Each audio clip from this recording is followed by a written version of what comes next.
Clem Harrod. Hey. How you doing this morning? Thanks for coming in. Thanks for having me. How's your 2019 treating you so far? 2019 is very goal driven. Okay. I have things that I want to do, things that I'm going to do, and it's great. It's great. I feel things definitely progressing business wise and projection wise and just life wise. Feeling very good about 2019. So when you look at a year like 2019 and you know it's going to be busy, you could easily get on that train where it's gig, travel, and then all of a sudden it's 2020. Do you kind of take look at it in like the end of 2018 and say, all right, this is how I'm going to plot my next year. This is what I want to accomplish in my career and my personal life. How do you approach it? I have gotten to a point in my life and in my career where I'm very diligent about my time, respectful of my time for my family and myself, and in every gig that I take has to be more than just a job. Okay, so probably doing about one job per month, and actually for the month of January I took 2 so that I can have the month of February off to coach my son's Odyssey of the Mind team. Okay, so that's my approach on life in the industry. I'm working jobs to support my family.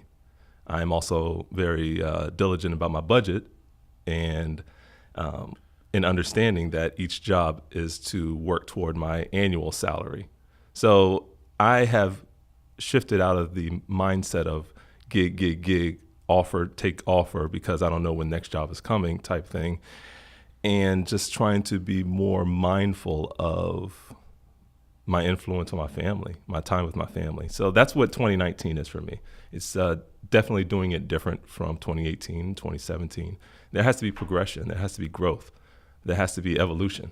And, I'm sure you get that with Evolve, but that's kind of what life is like. But that right also, that's really interesting. Because is that something that comes with maturity? Because I feel like nobody does that early on. Is that just something as you're doing it longer and you're like, all right, I'm 30 years old, I'm 39, I'm 40 years old.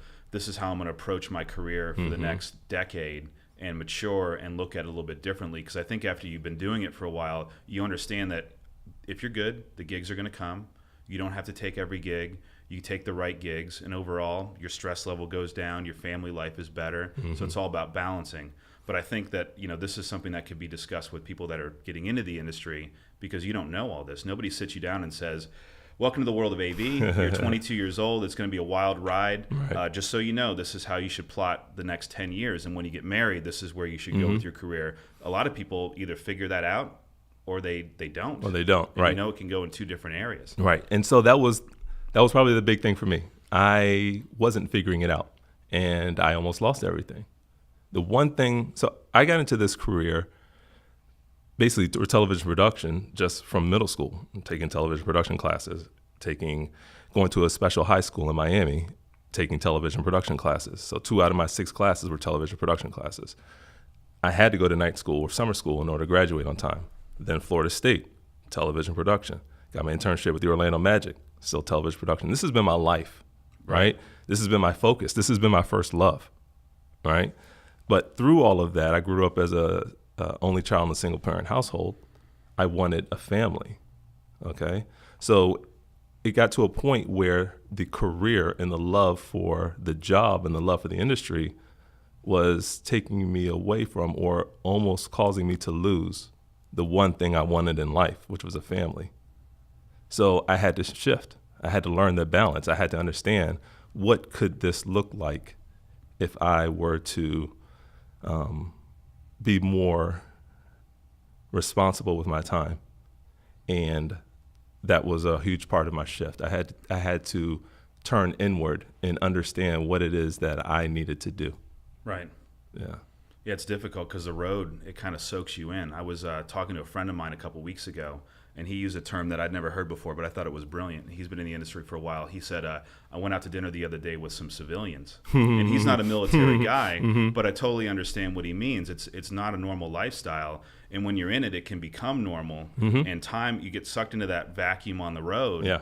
And to your friends, your family, your loved ones, they're just doing their day-to-day life. And now you're off doing something else. I think the hard part is when you come back after being on the road for 2-3 weeks, and then all of a sudden, boom, you have to be you have to be the dad, you have to be the family man again, and your family just keeps moving forward, and you got to figure out almost how to acclimate back to them. Right. And that's really difficult. It's almost like coming back home from war.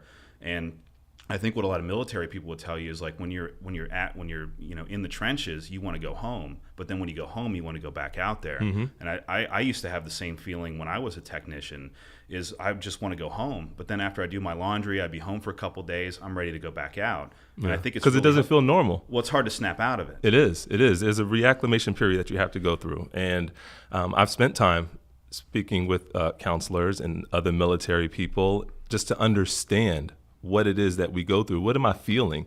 Do other people feel this way? Even speaking with or reading articles about wives of people in the military and what they have to go through for that process. There's one reason I started a Facebook group called SAVW, Spouses of AV Workers, so that they can have their own support group to deal with these type of things. Because it's odd, the lifestyle that we have to live. And I did a podcast interview yesterday with somebody who is on in the touring life. Yeah. And he was gone for 3 months.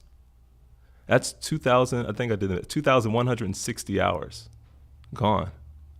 All right? 3 months, 90 days. How do you come back home from that? People do it, but it takes time. But then when you come home, yes, it's not comfortable all the time.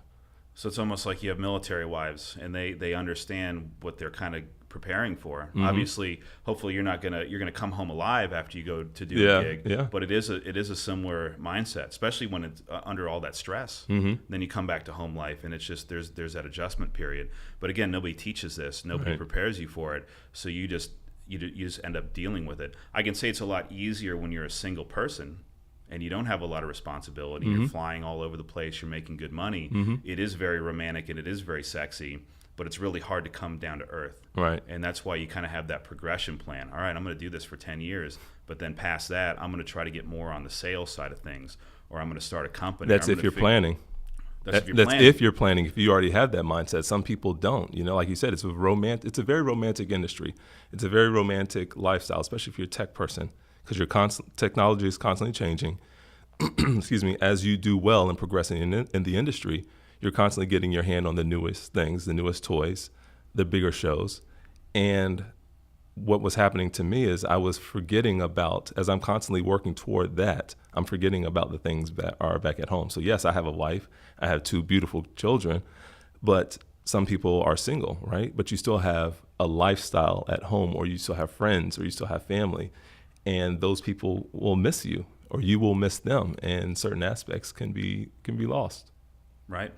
Yeah. And there's so much time dedicated on show site too that even if with your best intentions, sometimes you don't have time to Skype with the family because you're working till 11. You got to be up at 6 in the morning. So it's very difficult, and that balance is difficult. Yes. But if we can, I want to talk to you kind of about, and we could talk about that for an hour. I know. Interesting yes. to me. But and we'll get back to it. But I want to talk to you about kind of how you got your start, because it sounds like we have very kind of similar paths.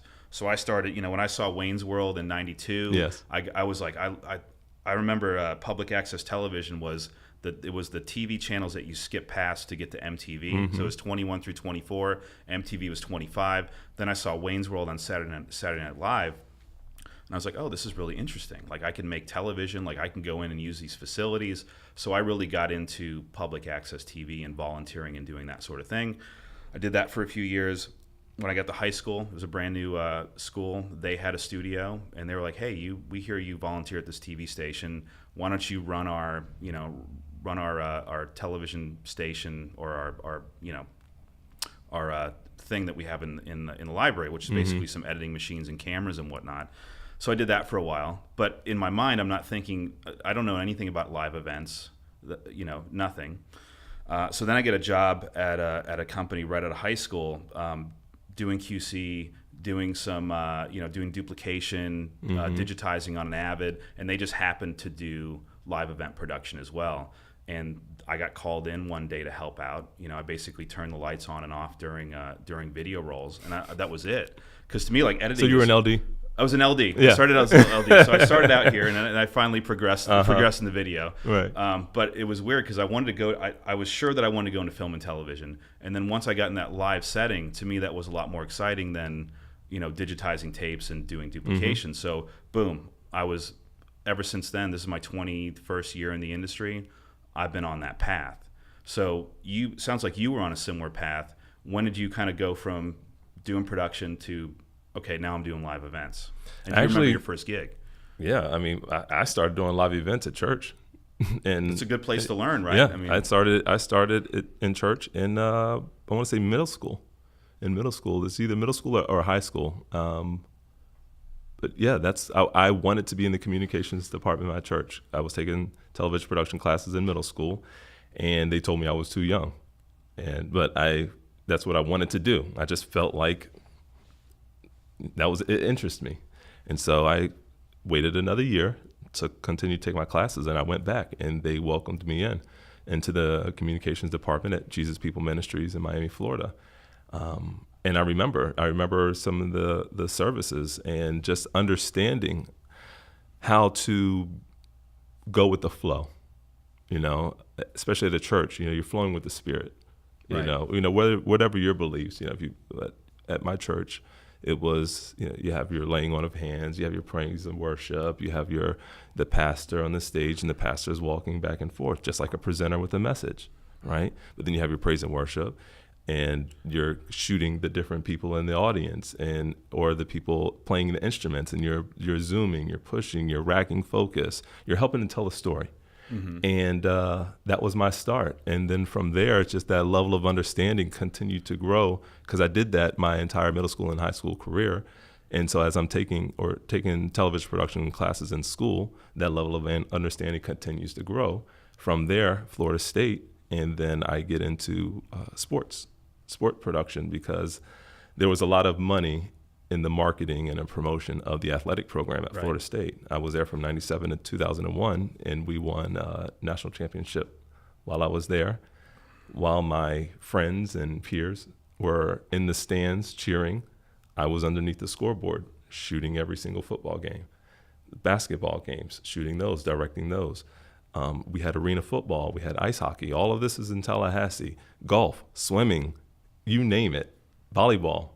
I was shooting those events. That was my college career. And the shift from broadcaster TV to live events, it isn't a big shift. There's a few things that change, but those were all live events for me. The ballroom is the studio, but I think the main thing, because I was thinking about this over the weekend, because I was talking to a guy over the weekend that was he's doing a big show with a media server right now, and I was thinking to myself, 2 years ago, this guy was in a completely different profession.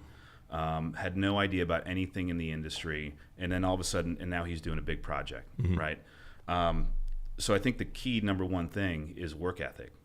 Yes. Like, you don't even have to be technical. You just have to have the work ethic. If you're technical and you don't have the work ethic, you're not going to make it. But I could take someone that has no experience, but is someone that will work weekends, work nights, good under pressure, and you can turn them into a technician fairly quickly. It's just then getting the flight time and getting in front of the cameras, and like you were saying, muscle memory. It's experience. It's starting out and doing everything. So to run camera, you can use that skill on show site, and then when you go to call cameras, well, you know what kind of camera shots to tell your people to do. So it's all that kind of experience that plays off of each other. Yes. So yeah, as I started in the corporate side, or corporate theater, live event production in that aspect, because like I said, I was on the sports side with the Orlando Magic for 15 years. Once I began to shift more of my focus, especially as a video projectionist, and thinking about the engineering side of building a studio essentially in an empty space, that's where some of my focus turned toward getting to know some of the engineers on the trucks, the broadcast trucks. I was always cordial with them. We were already, friendly. But once I got that level of understanding, it's like, okay, I know what that box is. Matter of fact, hold on. I know I would wrap power cables at the end of the night, but let's talk about the voltage and the amperage that's needed to power this entire truck, this entire unit. It's like that mind. The mind starts recognizing certain things and wanting to find out more. Well, it's also interesting if you can do. So if you were to only do corporate AV, that's one thing. But if you do corporate AV and then you kind of jump into broadcast, what you find is it's different, but it's similar enough that maybe 70-80% of it is similar, and then from there you kind of build off of it, and then all of a sudden you can do broadcast, and that's a whole other animal. There's just so much potential for work out there. It's stunning. There is. There's a lot of potential for work. But I like the idea of starting out in a church. That's the thing with churches now. They have 4K studios, HD at least. We didn't have that. You remember? I'm talking about modern. If you're starting out now, yes, they're looking for volunteers, and you can cut your teeth, you can make your mistakes, and you can learn, and then from there you can. It's a potential career path. But the first thing you start with is the work ethic and the passion, and then from there you got a career. Right. I was just about to say that work ethic, because I remember being on camera and panning back and forth and getting tired and not wanting to be there, a little frustrated. And that the director in my ear is like, hey, if this isn't something that you want to do, there's plenty of other people sitting out there that would like to be in your spot. Right. And that was like, okay, that was a wake-up call. It's like, wow, I could lose my spot.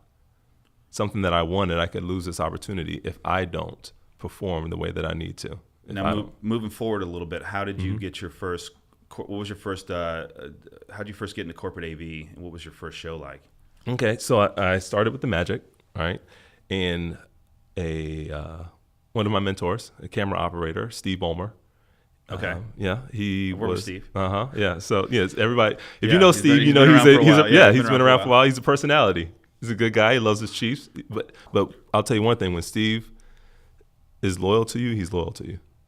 Okay, and I was loyal to him as a utility. I was his cable page, another term that's used.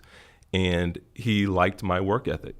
He was doing shows for LMG, and he told scheduling department, hey, I want to have this guy as my assistant, as my cable page. And they gave me a chance because they respect Steve Ballmer, And so my first gig was a loadout at the Gaylord Palms here in Orlando for Ernst & Young show. Okay. And just wrapping cables, tearing down a large general session room. And I was not on point. I wasn't ready, but I was not going to let that stop me. I have to learn the terminology. Okay, that's a BNC cable. Okay, that's a 5-wire. Okay, yes, I know XLR, but then that pace of wrapping, of just understanding, okay, we got to push these cases now. Where are these cases going? The flow of a corporate job. I wasn't familiar with that process, but it's just figuring it out. That's what life is for me, or has been for me, a lot of it, just figuring it out. Now, do you consider yourself a projectionist? If someone said, all right, what's your discipline in this industry? Would you say projectionist, or how would you describe yourself? I would say a projectionist. I would say that my skill set is a video projectionist, and I would also say that I'm a business owner. I'm a mentor. I am creating platforms to help the independent contractor learn how to sustain life or a lifestyle in this industry, in the live event production industry. So that's a lot of my focus now. Yes, I'm a video projectionist. That is my trade, but I'm thinking on a next level right now. Do you remember the first projector you ever used? Probably a Sony P25. Okay, so let's go back a little bit. Yeah, a little breakout projector that has a little knob on the top to help you to get that vertical lens shift. And it was weird because it had like it was flat at one point, but then it had a slope and then the lens would sit out. And then at times we'd have to double stack these little breakout projectors, but it had a slope in the front, so you really couldn't adjust the feet just because it would slide.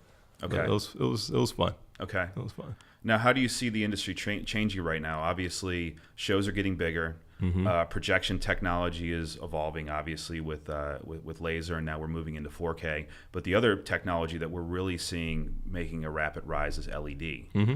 Now, I've asked this question to a lot of projectionists, and what I've seen on my end, first of all, is LED and projection seem to because the industry is growing so much, there's space for both, especially when you start figuring in projection mapping and a lot of other things that are using projectors in creative ways that you can't use LED for. But a lot of corporate shows are starting to switch over to projection. Obviously, you can bill yourself just as a projectionist and only do that. But what happens when there's a show that you've done for 5-6 years and it's coming back around for 2019? They say, Clem, we're going with LED this year. Do you see that as an opportunity to retrain? Would you turn that work down and really just focus on projection? How do you kind of deal with the evolution of the business and kind of adapting to it? Well, like I said, I'm also a business owner, right? So now it's thinking about, okay, well, how else can I support you? LED's not my thing. I don't see myself going toward that, at least speaking for now. So I would find out how I can support my client. That's what it's about. For me, it's about supporting my client. I have a relationship with you. I understand what you're trying to deliver for your client, okay? So how can I be of assistance to you? Do you need LED technicians? Because I actually have a labor company as well. Okay. So let me point you in the direction of somebody that can help you to do whatever it is that you need to do. And that's something, again, over time, you shift more towards, I'm just paying you for your time to help me execute something on show site, to more of a service provider. What kind of service can you provide for me? Right. And throughout the years, I feel like I'm a genuine person, right? I think anybody who has had an interaction with me knows that I care, right? I care about you. I care about your family. I care about what you're trying to do.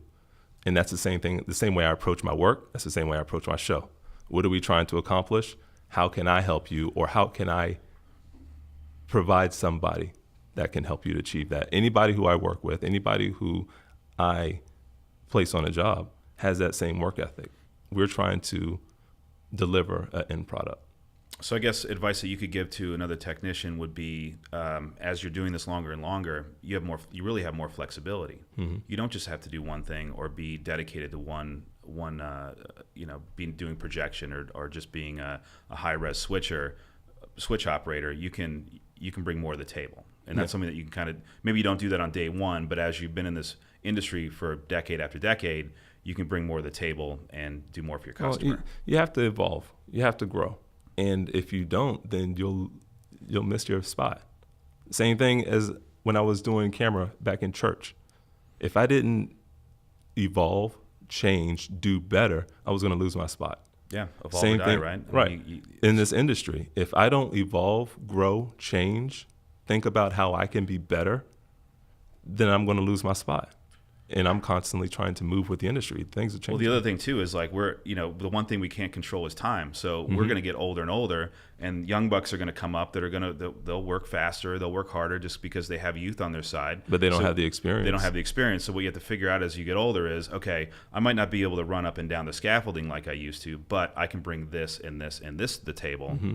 And I can work with these guys over here because I can help manage them and get that show set up faster. Right. Exactly.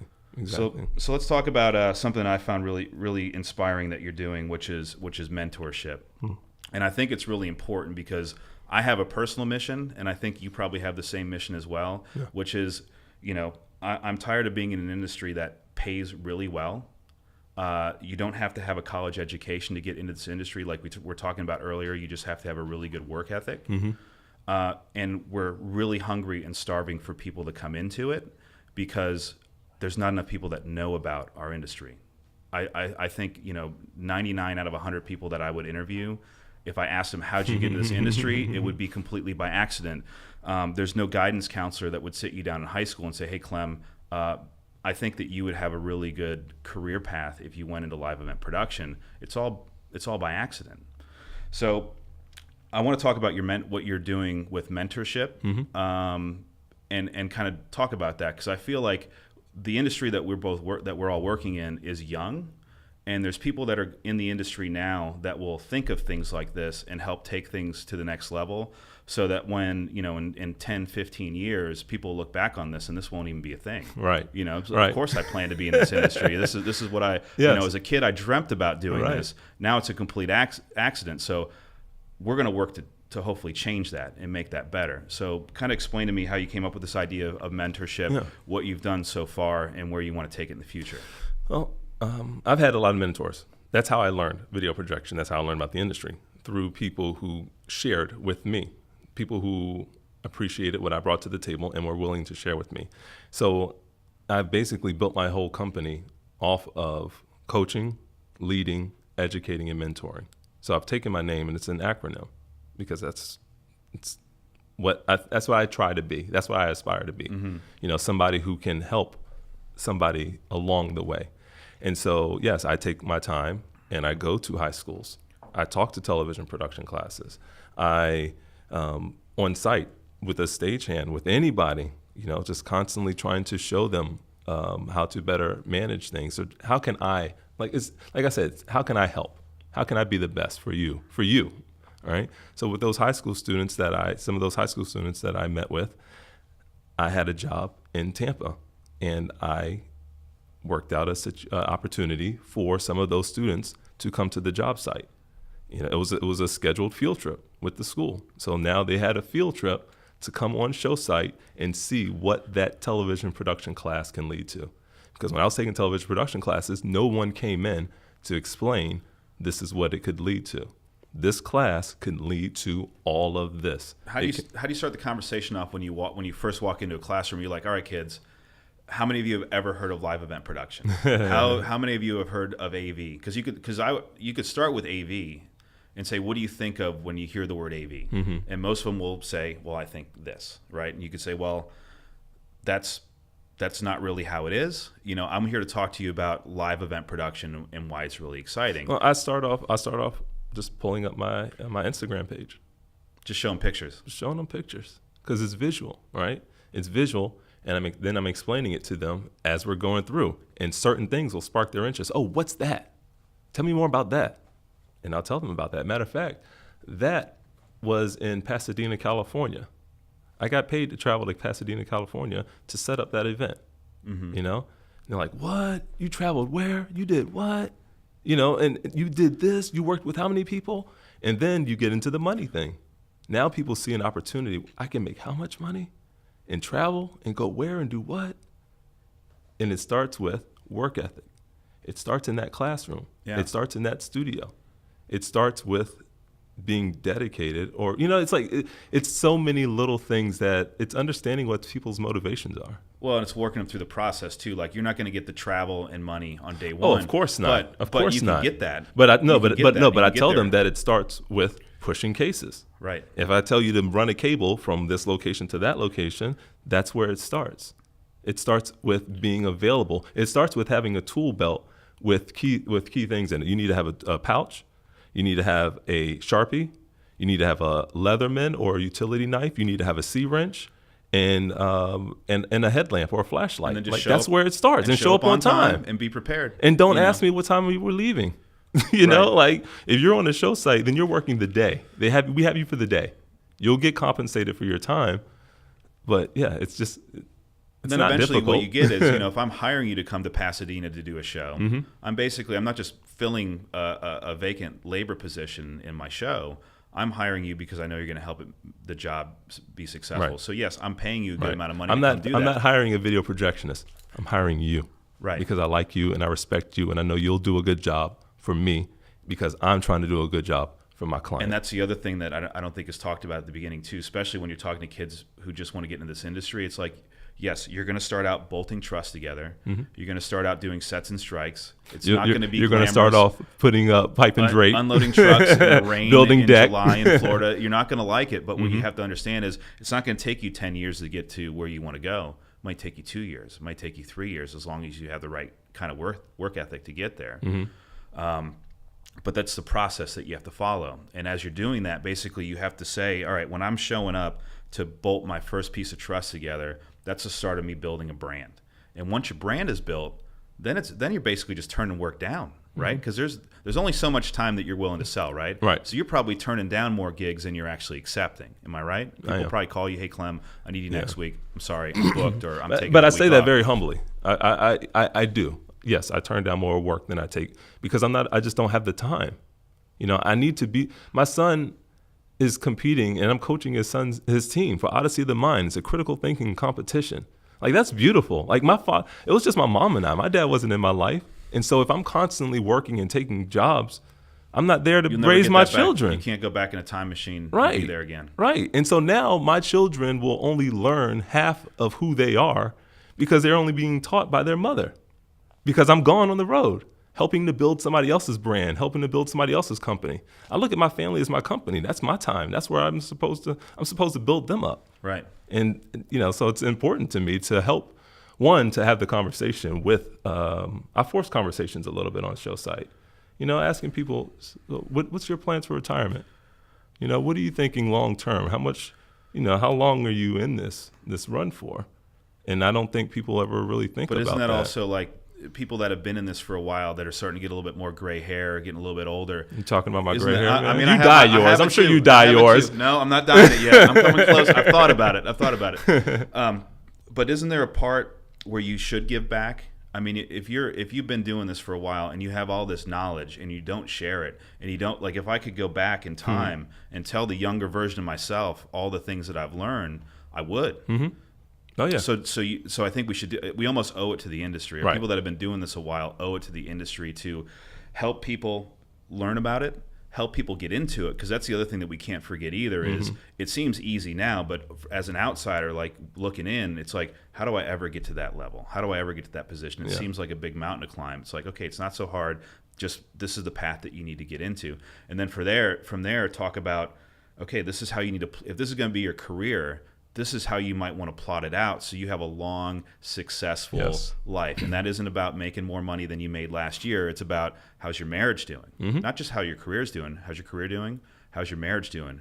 How are your kids doing? How are you? Do you feel happy? Do you feel like you have enough time to take vacation? Right. And from there, it's the hardest part, which is figuring out that work-life balance. Well, and so that's one of the reasons. I told you 2019 is going to be a good year, okay? That's one of the reasons why I have started like Clemco HR. Like started the process of creating a human resource department for independent contractors. Because now you're an individual, you're your own entity, and all you're thinking about are your shows, right? But do you know how to manage the lifestyle? Do you have anybody in your corner looking out for you? Right. A lot of the times you don't. So now it's like, okay, I know what I would have liked to have had. I know the conversations that I wish somebody would have had with me 15, 17 years ago. I think we just tease the next segment because that's a whole other thing. But that's where that's 2019. I've taken the process as a video projectionist. I understand what I need to do to create a successful show, and that's why I created my workbook. Right. I know that process. It's a part of me, and now I can teach other people that process. But now it's like, okay, that's from the role of a video projectionist.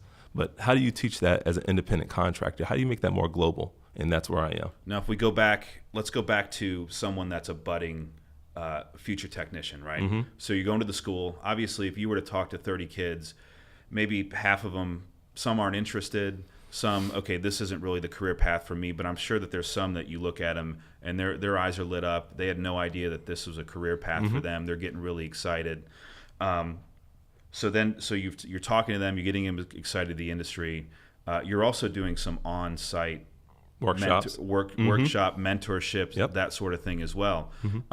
Is that for people that are aspiring technicians that are a little bit older? Can you bring younger adults that are like 18, 19 in that have no experience? Like, what level of skill set do you require for someone to come on show site? Because what I think is really interesting about this is, the training that we do here, I think is really valuable because there's something to be said about a kind of clinical, controlled environment where, not much is going to go wrong. You have an instructor there. You can make mistakes. It's not a big deal, right? But what I caution anybody from doing is going directly from that to getting thrown into the fire. Yes. Just going straight to show site and trying to figure it out, because that's a level of stress and complexity. Things go wrong. These are the things that you can't teach in a controlled environment. So I see a lot of value in doing certified training. Okay, I got my certificate, good to go. And then going into show site, but not going full in, having someone like yourself out there that they can lean on if they can't figure it out or they're having issues with the convergence.